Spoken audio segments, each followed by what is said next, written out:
Интернет аркылуу акча табуунун оңой жолу Avalon сайтында баары жөтүнө коюп, сиз арсыз аркылуу өтүп алгач катталыңыз. Андан соң инвестор катары акча саласыз. 24 саат 7 күндүк кылып жыйынтыгын бир күндө байкаңыз. Avalon сайты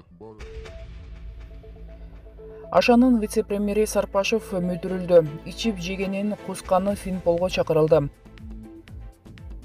Мамкаттоону тескеп турганда паспорттагы кыргыз деген жазууну алып салуу үчүн жан үрүп күрөшкөн Тайырбек Сарпашев деген чиниш бар. Жеткен алкы бузук. Токтогул мындай турсун. Жердин баарын Акаевге таянып алып койгон.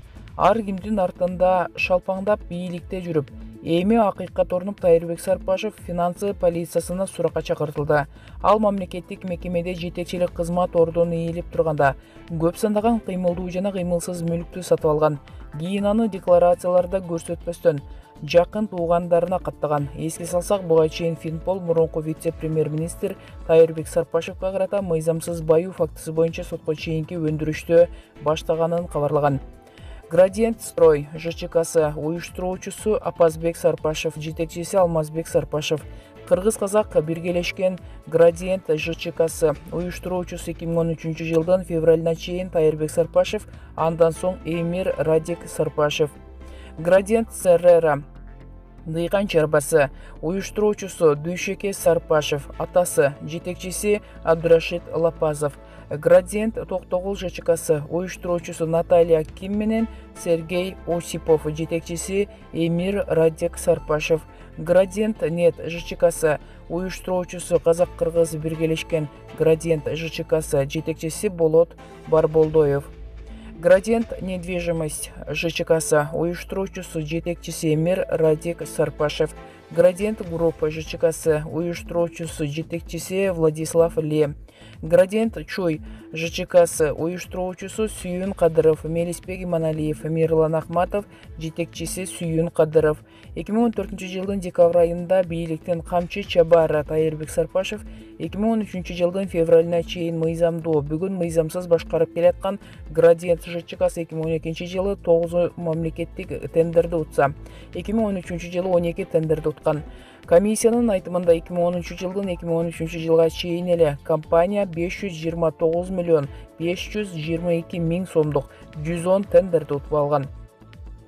Документтер боюнча Градиент ЖЧКсы 2013 жылы 34 миллион 774 миң сомдук 18 тендер утуп алса, ар бир тендер орто эсеп менен 1 миллион 931 миң сомду түзгөн. 2011 жылы компания ого бетер күчөп, жалпы суммасы 127 миллион 92 миң 275 сомдук 34 тендер утуп алган. Орто эсеп менен ар бир тендер 3 миллион 738 миң сомду түзгөн. 2012 жылы Градиент ЖЧКсы 190 миллион 530 миң сомдук 32 тендер утуп алып, орто эсеп менен ар бир тендердин баасы ракеталык ылдамдык менен жогорулап 5 миллион 954 миң сомду түзгөн. Шекшинген өзү шектенет. 2013 жылдан баштап компания анын тендерине болгон кызыгуулар көбөйүп, тендер утуп алуу саны азайган. Ошого карабай, жалпы суммасы 168 миллион 157 миң сомдук 26 тендерде чапчый жыгылган. Орто эсеп боюнча ар бир тендердин наркы 6 миллион 467 миң сомду түзгөн. Кыргыз Республикасынын вице-премьер-министри кызматына Тайырбек Сарпашев Атамбаевдин тушунда дайындалган. Ал кызматка чейин СДПКнын Бишкек шаары боюнча форумда бийликтин бир бучкагын чоюп турганын билебиз. Форумда жүргөн адамдар тарабынан Акаевдин брондолгон Мерседес автомобили $1 миллион антиквариат эски оокаттарды сүйүүчүлөргө сатылып кеткен. Бул мамлекеттик мүлк тууралуу экс-биринчи вице-премьер Тайырбек Сарпашев жакшы билет, бирок унчукпайт. Унчуга турган болсо, өз башына үйүлгөн тоо жоо болору белгилүү. Учурда Тайырбек Сарпашевдин бизнесин Финпол текшерип жаткан учуру. Азизбек Келдибеков, Назар Ньюс KG. Алмазбек Атамбаев абактан чыгабы? Жаңы жагдайлар.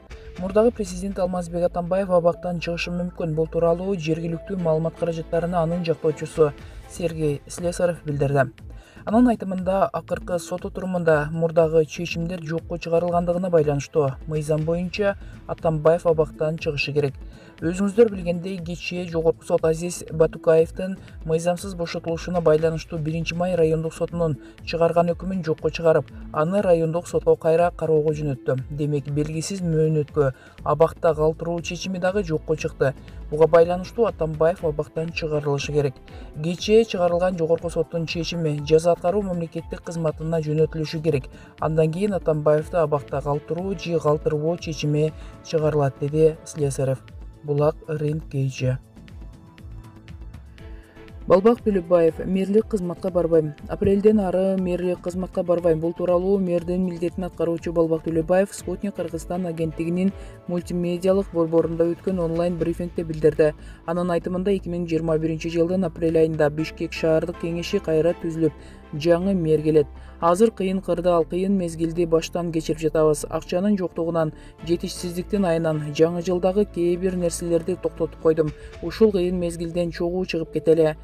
Таажы илдетин жеңип, кыштан аман эсен чыгалы. Апрелге чейин колуман келишинче таза, түз иштеп, кээ бир коррупциялык иштерди ачып кетейин деп жатам, деди Төлөбаев. Мэрдин милдетин аткаруучу эл менен иштешүүгө даяр экенин айтып, шаардыктарды келе жаткан жаңы жылы менен куттуктады. Булак Назар Ньюс. Финпол: Сарпашев 500 гектардан ашык жерди мамлекеттин балансына кайтарып берет. Сотко чейинки өндүрүштүн жүрүшүндө мурунку биринчи вице-премьер-министр Тайырбек Сарпашев 500 гектардан ашык жерди мамлекеттин балансына кайтарып берет. Бул тууралуу бүгүн 1 декабрда экономикалык кылмыштарга каршы күрөшүү кызматынын маалымат кызматы билдирди. Билдирүүгө ылайык, финансы полициясы мурунку биринчи вице-премьер-министр Тайырбек Сарпашевга карата мыйзамсыз баюу фактысы боюнча ишти тергеп жатат. Тергөөнүн жүрүшүндө Тайырбек Сарпашев Токтогул районунда жайгашкан, мурда сатылып алынган жана өзүнүн жакын туугандарына катталган 500 гектар жайыт жерин, ошондой эле 30 гектар сугат жерин өз ыктыяры менен мамлекеттин балансына кайтаруу ниетин билдирди. Кийинки жумада Сарпашев жогоруда аталган жер телкелерин Токтогул районунун Торкен айылынын балансына кайтарып берет деп айтылат маалыматта. Кыргыз Республикасынын финансы полициясы сотко чейинки өндүрүштү улантууда. Булак Назар Ньюс. Клара Сооронкулова: колунда тамети, чөйчөгүндө алкоголдук ичимдик.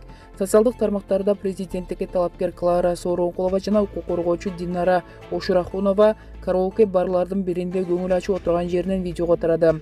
Видеодо колунда тамеки, чөйчөгүндө алкоголдук ичимдик, музыкага бериле ырдап жаткан өлкөбүздөгү көрүнүктүү айымдардын чер жазып жатканын төмөндө көрсөңүздөр болот. Булак Назар Ньюс Кейджи.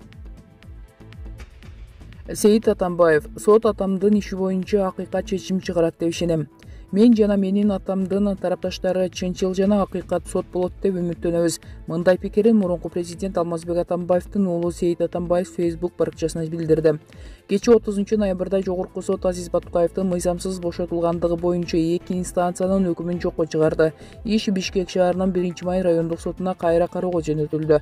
Мен жана менин атамдын тарапташтары чынчыл жана акыйкат сот болот деп үмүттөнөбүз. Чындыгында адилеттүү чечим кабыл алынат деп ишенем. Бардык окуялардан жана баштан өткөргөндөрдөн кийин азыркы бийлик туура чечимдерди кабыл алат деп ишенем, деп билдирди Сейит Атамбаев. Белгилей кетсек, Крымтөөл Азиз Батукаевдин иши боюнча Атамбаев 1-май райондук соту тарабынан 11 жыл 2 айга эркинен ажыратылган. Өкүм Бишкек шаардык соту тарабынан каралып, чечим өзгөртүүсүз калган.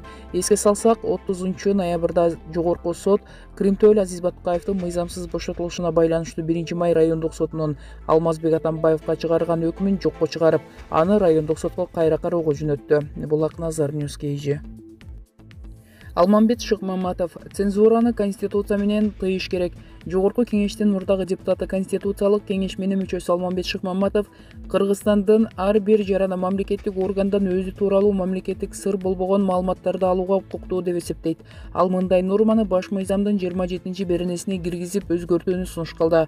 Ага ылайык ар бир жаран мамлекеттик органдан, жергиликтүү бийликтен жана мамлекеттик мекемеден жашыруун сыр болуп эсептелбеген маалыматтарды алууга укуктуу. Ар бир жаран өзү жакындары тууралуу туура эмес маалыматтарды жалган жаланы сот аркылуу жокко чыгарууга, ал маалыматтардын айынан тараткан материалдык жана моралдык чыгашасын өндүрүп алууга укугу бар. Конституциялык кеңешменин мүчөлөрү Алмамбет Шыкмаматов менен Муратбек Укушев мындан тышкары сөз эркиндигин сактоо жаатында да өзгөртүүлөрдү киргизүүнү сунуш кылышты. Шыкмаматовдун азаттыкка билдиргенине караганда, бул өзгөртүүлөрдү кийинки келген парламенттерде алмаштыра албайт. Адам укуктарына, сөз эркиндигине байланыштуу бардык мыйзамдар эл аралык нормаларга ылайык болушу абзел. 6-чакырылыштагы депутаттар фейк маалыматтарга каршы деп мыйзам өткөрүүгө аракет кылышкан. Ошондуктан андай демилгелер да көтөрүлүп, сөз эркиндиги муунтулбас үчүн аны Конституция менен бекемдеп салышыбыз керек деди ал. Жогорку кеңеш быйыл 25-июндагы сессиясында маалыматты манипуляциялоо жөнүндө мыйзам долбоорун 2 жана 3 окууда удаа карап кабыл алган. Парламенттеги айрым депутаттар жана жарандык коом бул мыйзам долбоору өлкөдөгү сөз эркиндигин жана демократиялык баалуулуктарды чектейт деп сындап катуу каршылык көрсөткөн. Демилгенин автору Жогорку кеңештин депутаты Гүлшат Асылбаева сунушталган долбоор интернетте өз атын жашырып, жалган маалымат тараткан фейктерге каршы багытталганын айткан.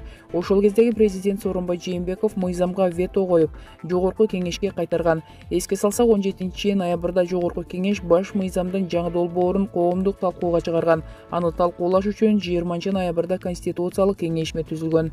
Булак Назар Ньюс.